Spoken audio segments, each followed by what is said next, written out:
Welcome to Nationwide News on the network service of the NTA. I am Noolyn Abel-Ameh with the news. Let's begin the broadcast by informing you that the Senate wants Nigerian Upstream Petroleum Regulatory Commission to adhere strictly to standard as it embarks on Project 1 Million Barrel. This was during an oversight visit to the ongoing office construction of the headquarters of the Commission by the Senate Committee on Upstream in Abuja. We have to ensure that standards are kept. This is a regulatory body. For you to operate effectively and efficiently, we must ensure that the standards are kept. And we also have to look at your books and look at all the things you're doing. We appreciate, and we also appreciate that, yes, the project 1 million barrel must be achieved. If there's anything that the Commission has done within the last 3 years, so we are on our 4th anniversary, is the fact that we have been very intentional about attraction of investors' confidence. And how have we done that? Through the regulations that were made at the regulatory tool.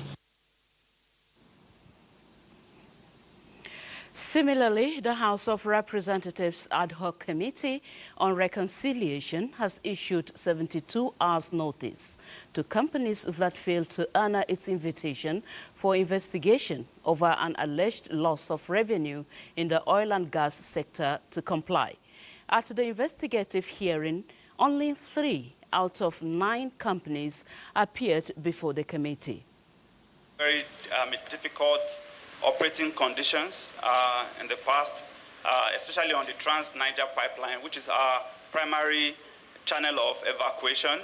So production didn't necessarily amount to sales for us for a very long period of time because we had theft of up to 95% on the line at the time. So we were not monetizing the production, and that's why you see a delay in the remittances. It has actually been our culture, or our constitutional law has empowered. We assess and send to company, this is what is outstanding, and we advise you with the bank account where you ought to have paid the amount.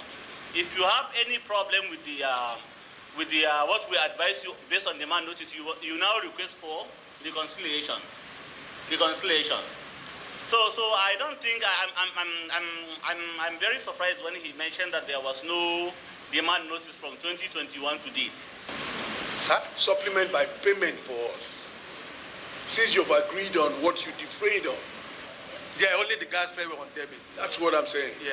You're on debit on the gas flare as of your own report by September. Yes. Fantastic. And that's $2.5 million. This self-alert for lack of enough evidence, or there is no official letter from the MD who is supposed to be here and is unavoidably absent, that they should be stepped down for next week, Wednesday. I so move. We'll be given 72 hours to report back to this committee, for which is not done. All legislative rules we put on that. Thank you.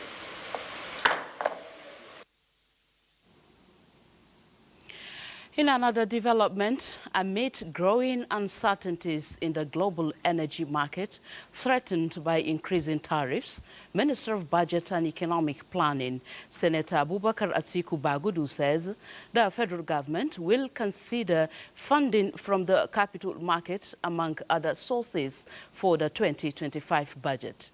This was at his investiture as a fellow of Capital Market Academics of Nigeria in Abuja. Benny Adams reports. Prices are set to close the week with a 4% weekly decline as uncertainty surrounding U.S. tariff policies raise concern over demand growth while major producers prepare to increase output. This is a concern for the Nigerian government, as current oil benchmark is selling below $70 per barrel at a time the 2025 budget is based on the crude oil output benchmark of $75 per barrel, with an expected oil production of 2.06 million barrels per day. This is in addition to a revenue target of 36.35 trillion naira. representing a 56% coming from oil sales. Hence the need to explore other revenue sources to fund growth. But we need capital. To have capital, we need to mobilize it.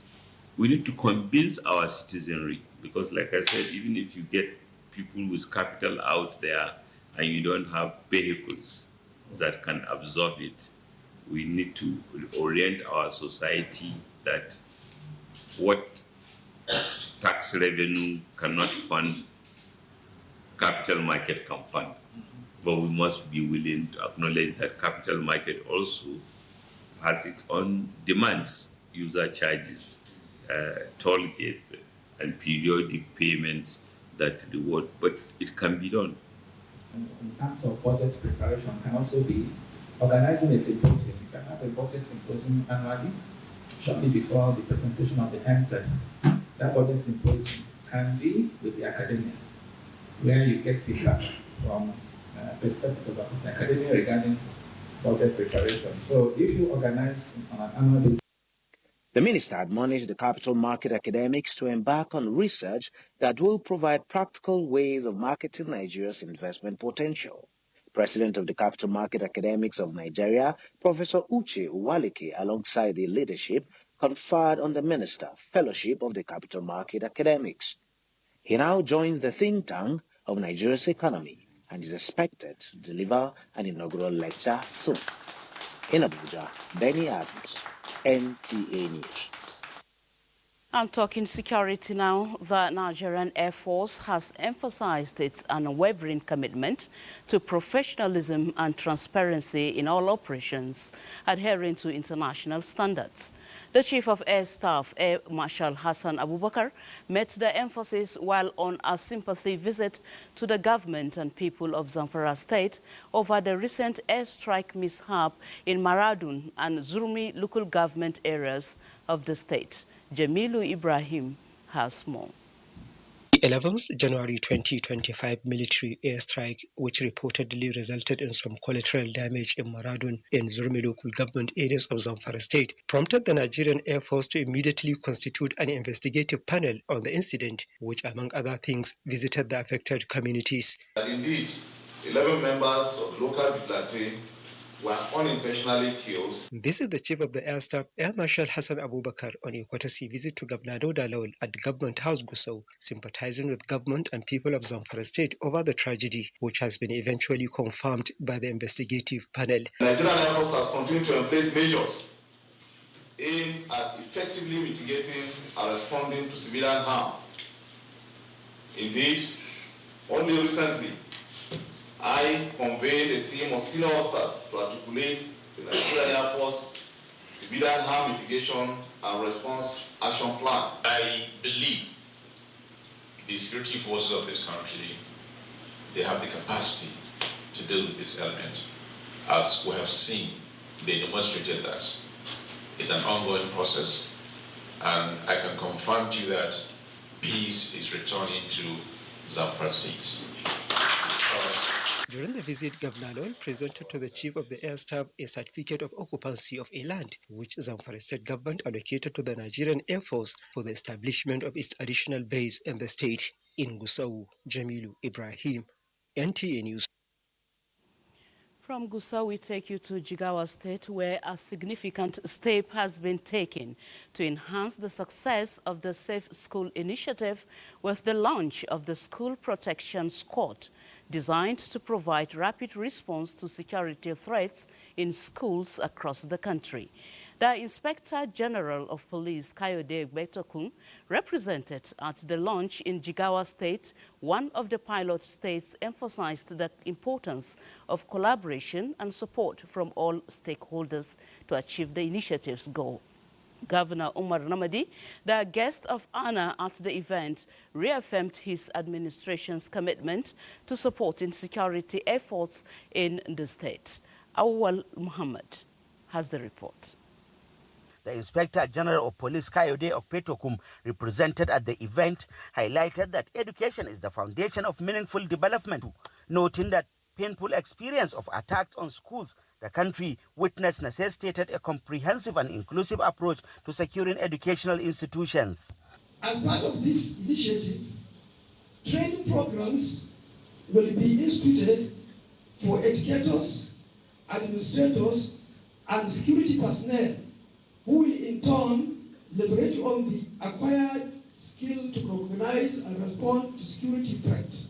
Governor Umar Namadi praised the Nigerian police for the initiative, stating that his administration had already established a safe school rapid response center to address security concerns. He added that while Jigawa remains one of the most peaceful states in the country, the government is committed to maintaining and enhancing security measures.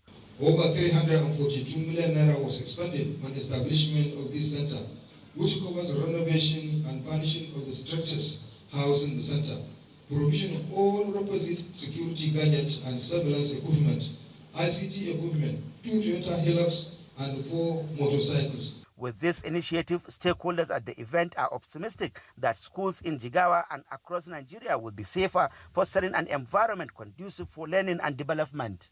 In Dutse, Awal Muhammad Kazauri, NTA News. To strengthen the Southeast security architecture requires synergy between the law enforcement agencies, the traditional institution, as well as religious organizations. These are some of the factors stakeholders at the Cannes Engagement Summit on Insecurity say can move the Southeast forward. Susan Eze reports. The Christian Association of Nigeria, CAN, Southeast Zonal Prayer and Security Summit, was born out of the prevailing security situation in the Southeast region. It was aimed at seeking the face of God through prayer and interfacing with the state governments, security chiefs, traditional rulers, as well as public servants in the Southeast region to profile lasting solutions to insecurity bedeviling the region. Enugu State Governor, represented, restated the state government's commitment to security of lives and property by ensuring that security personnel are empowered and provided with security gadgets to ease their jobs. For you to achieve anything meaningful in government, you must have to address the issue of security first and foremost. The zonal chairman, Christian Association of Nigeria, while advocating for intense prayers, called on governments to engage the youths by creating employment opportunities, while religious bodies emphasized more on integrity in their teachings. The churches should begin to preach integrity, transparency, discipline, hard work. If insecurity must be changed, not only by discussion, create a healthy economic environment. Other stakeholders at the summit stressed the need for a collective effort in the fight against insecurity in the zone. Prayer for God's intervention upon his people were offered. In Enugu, Susan Eze, NTA News. This is Nationwide News on the network service of the NTA. We'll pause here for our first commercial break. The news continues thereafter.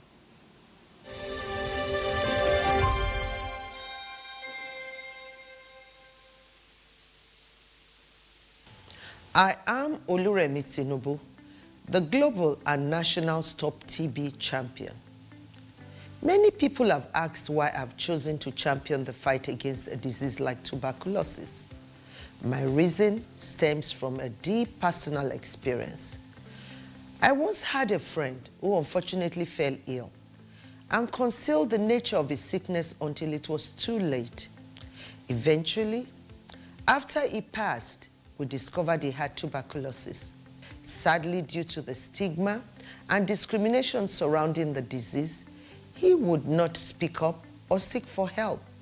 His death was a painful reminder that we could have intervened and saved a life if only we had known earlier.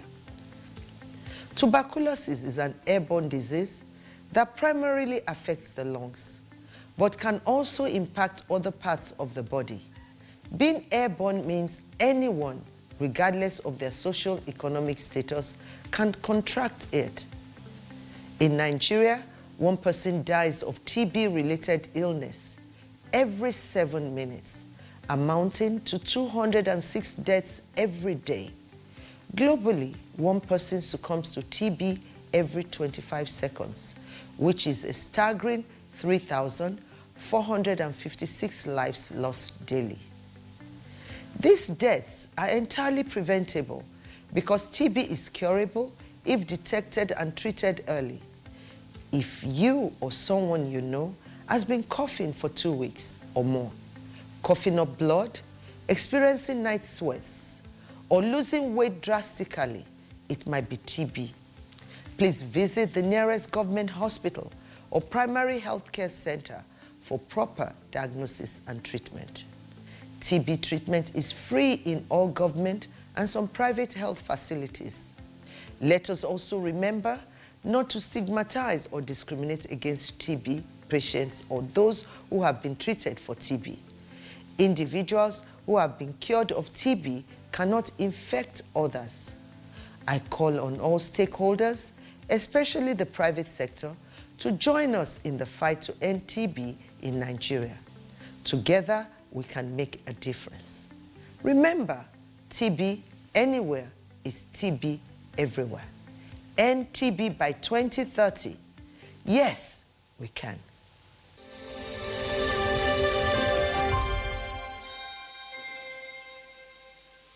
شهر رمضان الذي أنزل فيه القرآن. Nigerian Television Authority, NTA, Federal Radio Corporation of Nigeria, FRCN, and Voice of Nigeria, VON, cordially invite the general public to its 19th annual Ramadan lecture. Topic: Faith, Politics and Power, the involvement of ulama in politics and its implications. Guest lecturer, Sheikh Maruf Onike Abdulaziz, Chief Missioner, NASFAT Worldwide. Chairman of the occasion, Idi Mukhtar Meha, Minister of Livestock Development. Special guest of honor, Muhammad Idris, Minister of Information and National Orientation. Royal Father of the Day, His Highness Mala Ahmed Nuhu Bamali, Emir of Zazzau. Chief host, His Excellency Malang Ubasani, the Executive Governor, Kaduna State. Host, Malan Salihu Abdul Hamid Dembos, Director General, NTA. Dr. Muhammad Bulama, Director General, FRCN. Malan Jibril Babandachi, Director General, Voice of Nigeria. Venue, Lumana Multipurpose Center, River Close, off Jabi Road East, off Sultan Road, Kaduna. Date, 8 March 2025. Time, 9 a.m. Inshallah. For partnership or advert placement. Announcer, Organizing Committee. This Saturday, we are Premier League. Brighton and Hove Albion. Oh, fantastic! Absolutely fantastic touch. Oh, what an outstanding goal! Fulham. Adama Traore meets it and finishes. Traore whips in the cross. Smith Rowe's header! Brighton and Hove Albion versus Fulham, live on Sporty TV. SportyBet sponsors coverage of the English Premier League.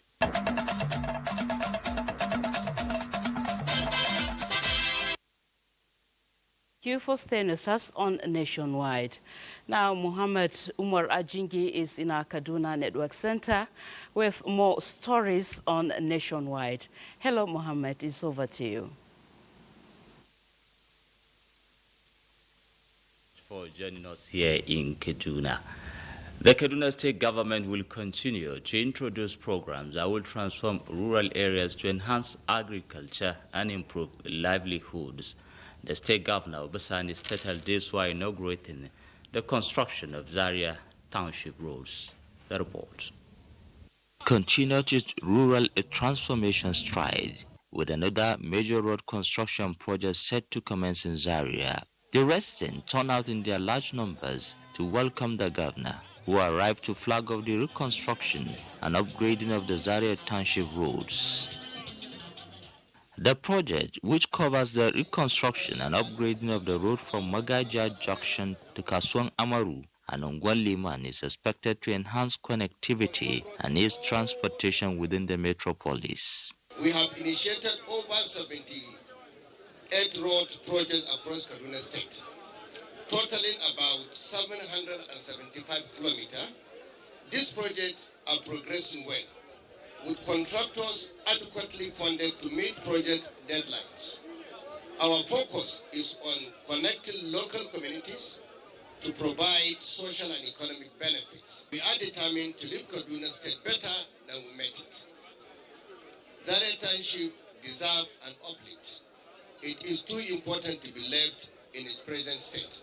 Community leaders and the residents of Zaria expressed satisfaction with this giant move to reduce the travel time and enhance access to markets and social services in the area. The stakeholders say the reconstruction of Zaria Township roads aligns with the state's broader infrastructure agenda to boost economic growth and enhance the living standards of people in the rural areas. Effort at reducing food and nutritional vulnerability, particularly amongst primary school pupils, is receiving additional impetus as a project to promote integrated school feeding for nomadic schools was launched by the Confederation of Traditional Stock Breeders Organization of Nigeria at Ladoga, Kachia, local government area of Kaduna State. Suraj Abdullahi reports. These are nomadic pastoralist pupils taking their morning session classes at Ladoga Nomadic Primary School in Kachia local government area. Expected outcome out of this effort goes beyond class participation. It also requires nutrition to boost the pupils' brain. Hence, the launching of this school feeding program by the Confederation of Traditional Stock Breeders Organization in collaboration with ECOWAS and other key partners to promote and strengthen integrated school feeding model targeting 1,600 nomadic pastoralist children from 6 nomadic schools, of which 60% are girls.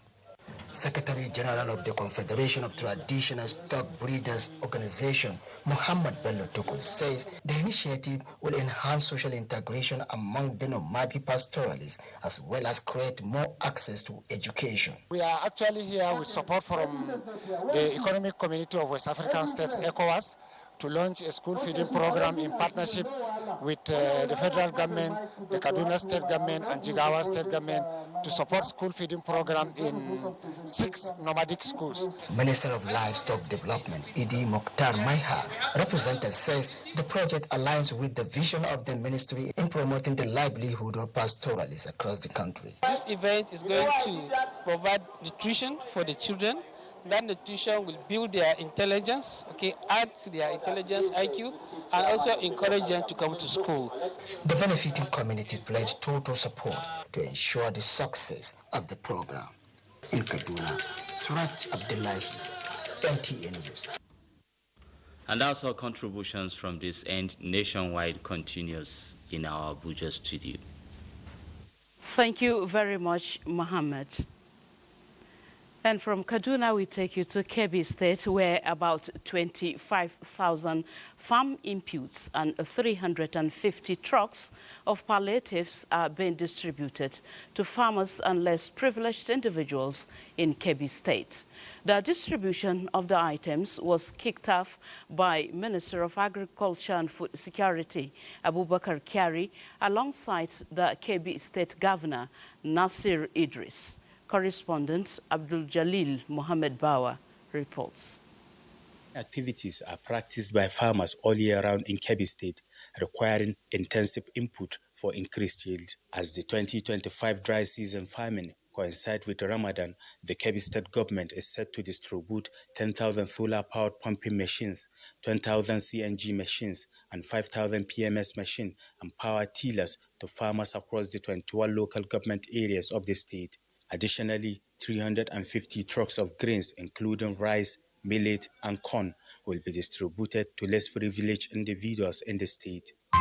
We are very much appreciative for what the governor has given us. Enabling us to reduce, apart from the initial cost of purchase, it will be zero cost. At the flag-off ceremony, Minister of Agriculture and Food Security, Abubakar Kyari, alongside Kebbi State Governor Nasir Idris, emphasized the commitment of both the federal and Kebbi State government to supporting farmers for sustained food security in the country. I would like to take this opportunity to emphasize the unwavering commitment of our dear President, President Bola Tinubu GCFR. On the adoption of all those, I launch our agricultural development agenda, Kadagi, which is in tandem with the renewable agenda of President His Excellency Ahmed Bola Tinubu. The gesture is also extended to the state civil servant, families of the fallen heroes, APC supporters, and opposition parties,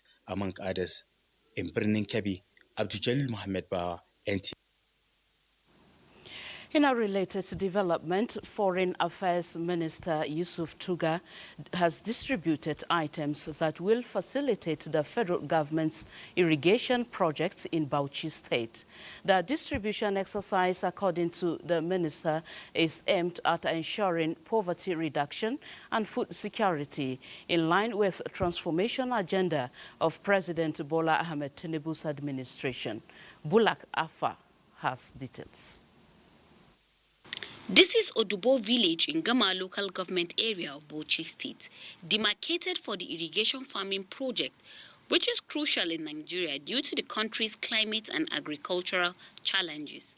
Foreign Affairs Minister Yusuf Maitama Tigga said the project will enable farmers to grow various crops for increasing food production and reducing reliance on rain-fed agriculture. The government ensures that it gives them input as well, so that it improves the output, so that it guarantees food security for the country. The irrigation farming project under the National Agency for Science and Engineering Infrastructure, NASENI, is expected to help bridge the funding gap, empower rural communities and encourage private sector investment for the Nigerian economic growth. In Bauchi, Bulak Afsa, NTA News. Abuse of the girl child has been described as a heinous crime with its attendant consequences on the life of the victim, which all stakeholders must join hands to nip in the bud in the overall interest of the society. To curb this ugly trend, once and for all, concerned residents of Owerri, the Imo state capital, are of the view that various stratas of the society have important roles to play. Faith Iguilo tells us more. According to reports, in Nigeria, just like in other countries of the world, the girl child has over the years been subjected to one form of abuse or the other, which in some cases results to untimely death of the victim, or even various forms of health challenges. Against this backdrop, concerned Owerri residents say the fight to stop these atrocious acts against the innocent child cannot be overemphasized. They therefore called for concerted efforts to curb the rising ill wind of child abuse, which they say blows no one good. It's the onus of the parents, it's the job of it's the responsibility of parents, especially the mother. Parents should have in their mind always that there is a possibility that sexual abuse could occur. If you are handling children, handle them with care, handle them with love, handle them with attention. Parents, the respondents say, should be alive to their responsibility of protecting their children from being exposed to sexual, emotional and physical abuse. With good home training, the child can always envisage when he or she is in danger. If there's a proper law to guard against it, to punish anybody who is found guilty of it, it will minimize it. DSP Henry Okoye is the police public relations officer, Imo State Command. Criminal suspects that are involved in these cases face the full wrath of the law. And we not just stop there, we make sure that victims of this violence are being rehabilitated. The respondents are of the view that the earlier the battle against the ugly development is won, the better for the entire society. In Owerri, I am Faith Iguilo, NTA News. And still staying with Faith Iguilo in Owerri, talking about girl child abuse. Faith, from your report, we understand that this is peculiar to girl child. Can you speak to us further on this?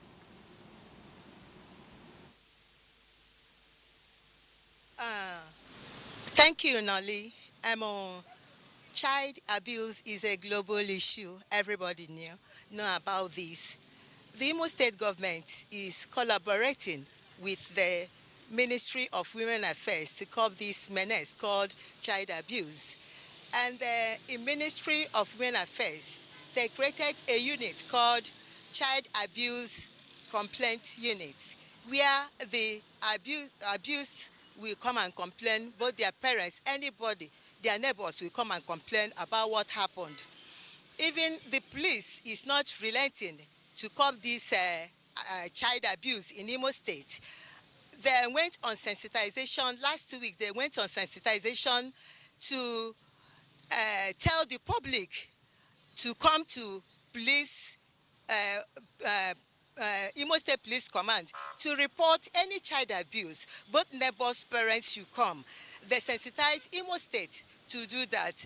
And they're going extra way to chase all the girls and boys in the streets, because now it's free. We have free education in Imo State. And the police and the NGOs and Women Affairs told the parents to bring out their children on the streets so that they will go to school, that anybody caught on the street will be penalized, So the Imo State governments are not relenting in bringing the perpetrators to book to punish them what to do. So the Imo State government has gone so far to see that the child abuse is curbed in Imo State. All right, Faith, yes, the Imo State government is doing much, to curb this abuse. But we're talking about reintegration of some of these children that have been abused. What can you tell us on that? Yes, the NGOs, about 4 NGOs came out to tell their parents if any child is abused, they should bring them to so NGOs. Even the Women Affairs Ministry called on their parents to bring them so that they will teach them or take them back to school, nurture them on what to do, so they will not be dispersed or they will not do something that will bring cause to them, or some of them might go as long as hanging themselves. So the sensitization is for parents to bring their children back to school. Even the NGOs and the Ministry of Women Affairs are doing their best to see that all those abused children are sent back to the school to continue their education. Very well said, Faith Iguilo. We appreciate your contribution from Owerri on child abuse. Thank you so much.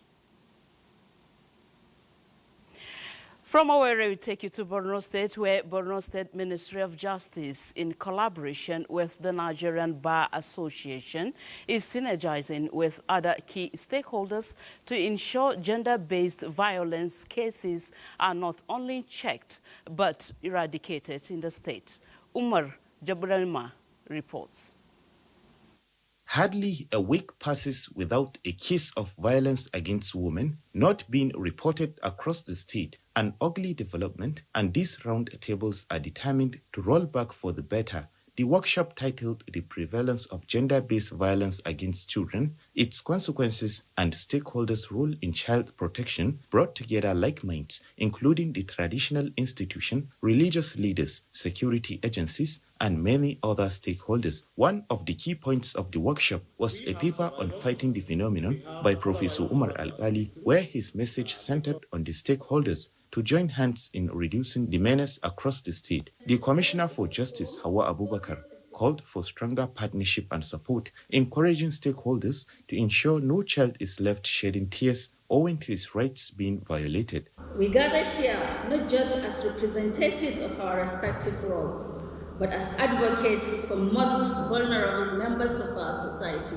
and these are our children, the next future generation. Those in attendance were unanimous in their submission that all hands need to be on deck to effectively check the menace across the state. We can create a society where all children will be safe, protected, and empowered. With this effort, the effort of the state is making in creating a community where gender-based violence has no place, as was in place in Maiduguri. Umar Jimbarima, NTA News. Civil society organizations are unifying efforts to ensure the repeal of the Violence Against Persons Prohibition Act, which has passed first reading before the National Assembly.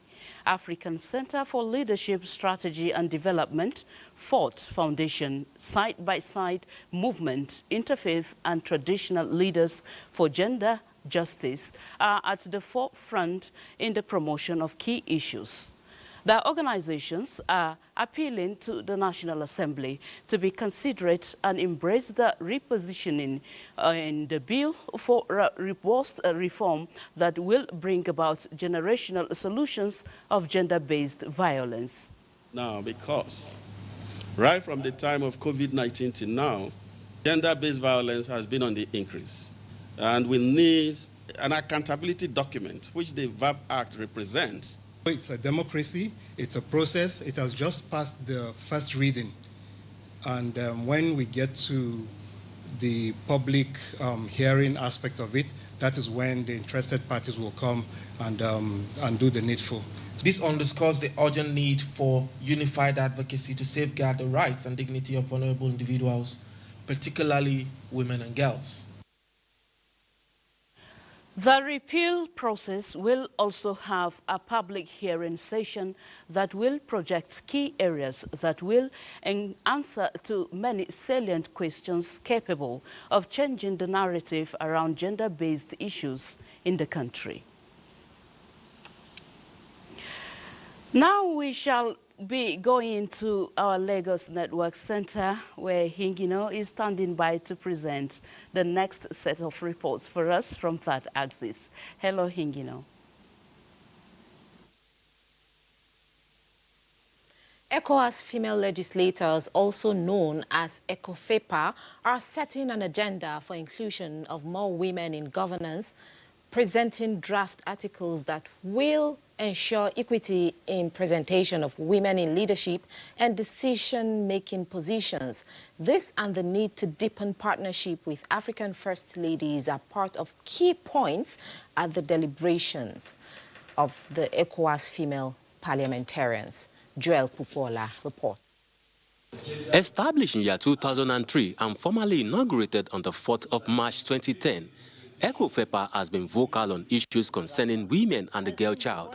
The meeting of female ECOWAS legislators, which is part of the extraordinary session of the ECOWAS Parliament, is to strengthen efforts towards creating a region devoid of exclusion, oppression, injustice and discrimination against women and girls. The parliamentarians and ECOWAS officials considered the draft constitution clause by clause with suggestions on grey areas in the articles under scrutiny. I want to suggest that the third president slot should be left for a member, not an associated member. Article 8, which dwelt on the objective of ECOFEPA, will be reviewed in May this year, while issues of funding were also addressed. We have included activities, fundraising, and donations, grants, and what that can help us. So we can put that, we can start with fundraising so that we can find monies to, to build our budget. And also, we have to meet with our first ladies. For us in Sierra Leone, initially we are 12, and now we have 30% of female representation in my country, and we have gender policy, and all the institutions, we have gender decks. The activity plan of the body for year 2025 was also ratified by the parliamentarians, while other salient reforms will be extensively discussed at the next extraordinary session of ECOWAS. In Lagos, Joel Bukwola, NTA News. To preserve the ecosystem that supports life on Earth, wildlife protection and control must be one of the primary focus of everyone, especially with effects of climate change and unrestrained human activities on the increase. This is the conviction of environmentalists who gave their views on the importance of wildlife. Lanre Belay has details. From the tropical region to the plain savanna field of the Serengeti, wildlife is part of Africa's ecosystem. It is unimaginable to think of Africa. Lately, increased human activities and climate change have adversely affected wildlife, leading to drastic reduction in their population and even extinction in some cases. A lot of the indigenous wildlife is now going into extinction, and extinction is forever. And what we're talking about here is the web of life, the various strands that give us our life support system. And like any web, if you remove certain strands, the system starts to get weak. And eventually, there can be one last strand that you remove, and the web of life will collapse. Since wildlife is important in the ecosystem, protecting the animals is key, as their decimation may spell doom to planet Earth. As humans, we are dependent on our wildlife resources for our survival. Agriculture, it's dependent on it. Pollination is dependent on it. And then you see, even drugs from human medicine and all that is dependent on our forest and our forest resources. The animals and the plants make up the wildlife. The air we breathe, the very air we breathe, it's cleaned up by the forest. Environmentalists maintain that apart from stepping up enlightenment programs, volunteering, advocating, supporting sustainable agriculture, protecting endangered species will also be required to protect wildlife, which invariably means sustenance of biodiversity. In Lagos, Lanre Belay, NTA News. Those are the stories from Lagos. Nationwide will continue with Noolyn in Abuja after the break. Have you heard the news? The federal government of Nigeria, through its direct benefit transfer program, has started the disbursement of 75,000 naira per household in 3 installments of 25,000, 25,000, 25,000 naira. Each recipient must have a validated national identification number, NIN, to receive the payment on behalf of their household members. To benefit, your household must be in the National Social Register of Poor and Vulnerable Households in Nigeria. The federal government's direct benefit transfer program is helping to reduce the effect of suffering while promoting financial and economic inclusion for the poor and vulnerable population in Nigeria. Sunana Safiya Ismail, ni daga Gwagwalada Area Council a karkashin Giri. Ina da yara 7 da mijina. Sana'ana sadda itace. Akwai damuwomi da yawa. Rashin kudi da musanta zaka ga itace zai kare ba kudi ne zaka siya wani an kira ni I said yes come for your benefit at Angondo do Gwagwalada suka bani ATM din immediately na withdraw kudi na amma gaskiya kudin ya zo at the right time. This message is brought to you by the Federal Ministry of Information and National Orientation, Federal Ministry of Humanitarian Affairs and Poverty Reduction, in collaboration with the National Social Investment Programs Agency, National Social Safety Nets Coordinating Office, and the National Cash Transfer Office. Nigeria is perched on the treasure trove of solid minerals. Gold, coal, tantalum, tin. But none is more critical to our future, or the world's future, like lithium. Let's talk about illegal mining operations. What is our strategy?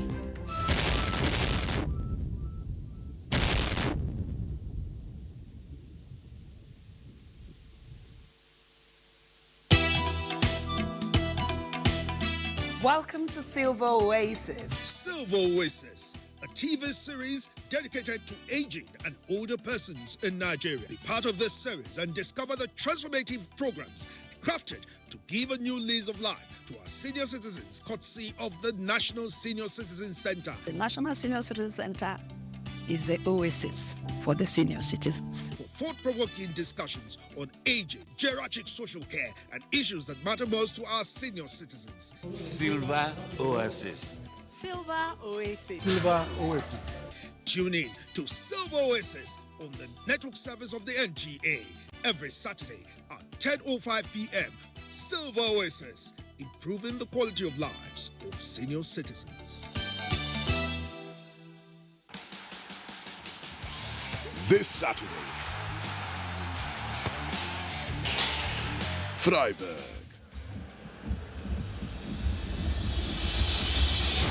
RB Leipzig.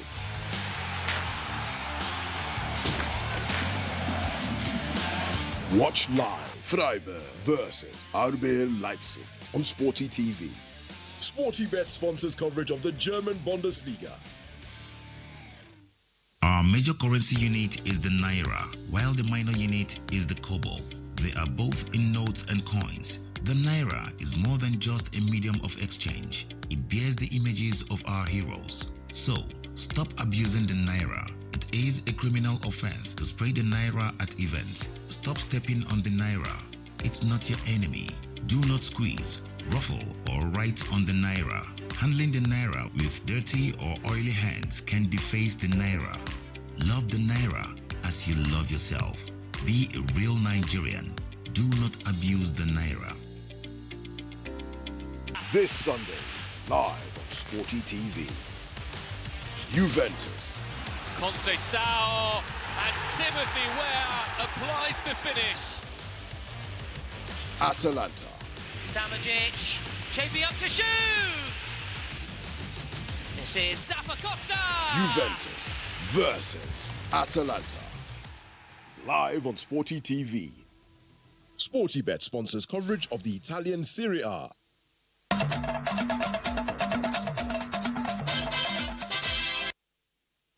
Welcome back to Abuja on Nationwide. The Nigerian Television Authority has been commended for its consistency and commitment to promoting national interest in its broadcast. This is coming from postgraduate students of Business Administration, University of Abuja, who were on an academic tour. Zenre Dimu reports. They are here as students studying public enterprise management and seeking insights into the operations of the NTA. From news gathering, production and transmission, the information is being relayed by some of NTA's finest, including Deputy Director News Operations, who provided a simplified overview of the organization's technicalities. Then there are words that we don't use because we are television. If you use words that are complex, the ordinary people will not understand. So the television news should be as simple, use the simplest of all languages. Look at the national interest. NTA has been on ground from day one up to this moment. They have never stopped operation for one day. And so we are carried by the management style they are using to have achieved whatever they are doing. I tend to understand that any message that is being aired out or transmitted from the station has to have positive impact on the society. One of my expectations was to know the positioning of NTA in the future, like in the forecasting. And I learned that NTA is already working on it, repositioning itself. In all, the NTA's efforts of educating guests on its operations is a positive step towards promoting interprofessional collaboration. In Abuja, Zenred Dingmun, NTA. And elsewhere, Foreign Affairs Minister Yusuf Tuga has successfully concluded his visit to the United Kingdom from March 3 to 5, 2025. The visit is aimed at strengthening diplomatic ties, focusing on trade, investment, technology, security, media, and academia. During the visit, Tuga met with the UK Secretary of State for Foreign Affairs, David Lammy, to enhance economic ties and security cooperation, as well as Home Secretary Vete Kopa to discuss legal migration and justice reform under the Nigeria-UK Migration, Justice and Home Affairs Dialogue. Their talks covered important issues such as combating transnational crime and improving judicial cooperation. This visit aligns with President Bola Ahmed Tinubu's foreign policy agenda, which emphasizes economic diplomacy. Tuga delivered a key address at Chatham House on Nigeria's evolving foreign policy and aspirations for global influence. His engagements with British lawmakers and financial institutions focused on expanding trade and investment opportunities, particularly in infrastructure, energy and agriculture, while promoting a positive image of Nigeria. Security discussions centered on counterterrorism and intelligence sharing. Additionally, Tuga met with UK academic institutions to advance educational exchanges and scholarships for Nigerian students. Savicam Presidency says it will continue to keep a tap on government establishments to ensure quality service is delivered to citizens. The National Coordinator and Chief Executive of Savicam Presidency, Nnenna Akajemili, expressed this commitment at a formal presentation of evaluation report it carried out on service delivery performance of the Federal Mortgage Bank of Nigeria. Kenneth Nanim reports. In 2021, Savicam evaluated 17 service windows of the Federal Mortgage Bank across the country, including its headquarters. In 2024, the same survey was carried out in 16 offices of the bank, different from the ones evaluated in 2021, and the report is being presented. The 2024 report indicates that Federal Mortgage Bank has improved in its operations across the country when compared to the report of 2021, especially in the areas of accessibility of services by the private sector. That notwithstanding, there are still some areas requiring improvement. Most developers interviewed in Akure complained that the release of housing loan in trenches for building construction has led to delay in service delivery. An example is building that could be completed within a year takes up to 5 years. And so this can also be reviewed. On the issue of decentralizing our loan operations, it is something that we are looking at, but because we are a bank, issues around loan are very, very sensitive because we have a responsibility to protect the contributions that we manage, which are the contributions from Nigerian workers. The Federal Mortgage Bank also presented its customer care policy, a guide towards delivery of accessible and affordable homes to Nigerians. Kenneth Nanim, NTA News. On a solemn note, a former presidential aide to the former President Olusegun Obasanjo, Doyin Okupe, is dead. A renowned physician and politician passed on at the age of 72. Okupe attended St. Jude's School in Lagos and Igbobi College in Yaba, Lagos, before studying medicine at the University of Ibadan. Okupe's political career spanned several decades, with notable positions including National Publicity Secretary of National Republican Convention, NRC, Special Assistant on Media and Publicity to President Olusegun Obasanjo, Senior Special Assistant on Public Affairs to President Goodluck Jonathan, and spokesman of the Presidential Campaign Organization of Atiku Abubakar. In a similar news, Ikpero town in Ogun State is mourning following the death of one of their prominent son, Dr. Doyin Okupe.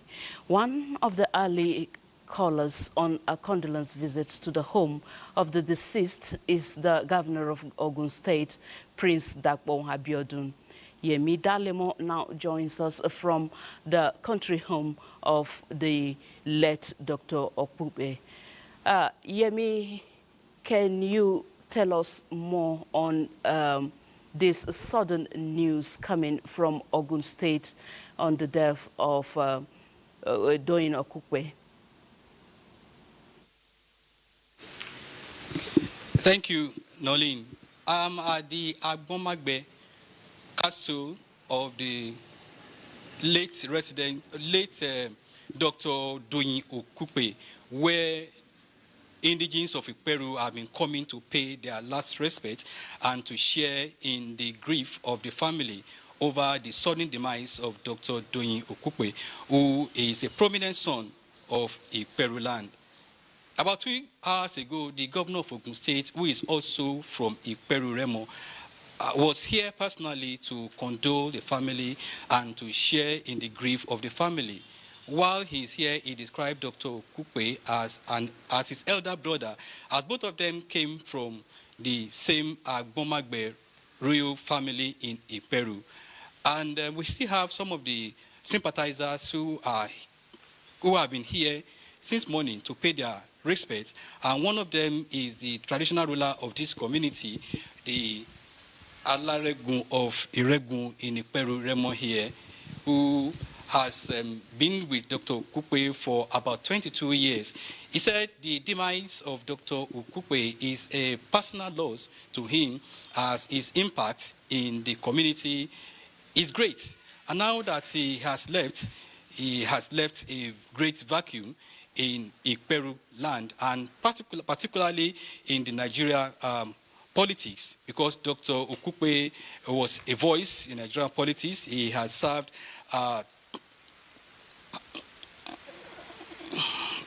He has served 2 presidents, and he has done excellently well, and promoting Nigeria as somebody who is very key about the development of Nigeria, and worthy son of Iperu land. His contributions and how he has portrayed Iperu and what he has done in Nigerian politics is something that this community says they will not forget. And with this, the community are praying that they have somebody like Dr. Okupe, who will also lift the image of Iperu town. Very much, Yemi. Of course, is a huge loss to Ogun State and Nigeria at large. Thank you for briefing us from his residence. Meanwhile, President Bola Tinubu condoles with the family, friends and associates of Doyin Okupe, a medical doctor, politician, communicator and strategist who played a significant role in Nigeria's political landscape. Okupe served as President Jonathan's senior special assistant on public affairs and President Olusegun Obasanjo's special assistant on media. President Tinubu recalls Dr. Okupe as a bold and articulate advocate for national development, expressing deep sorrow over his passing at a time when his wealth of experience and insight were still valuable to the nation. The president also commiserates with the government and people of Ogun State, particularly the Iperu Remo community, who have lost an esteemed son and leader. He prays that God will grant repose to the departed patriot's soul. On this solemn note, we conclude Nationwide today. Thank you for watching. I am Noolyn Abel-Ameh. Good evening.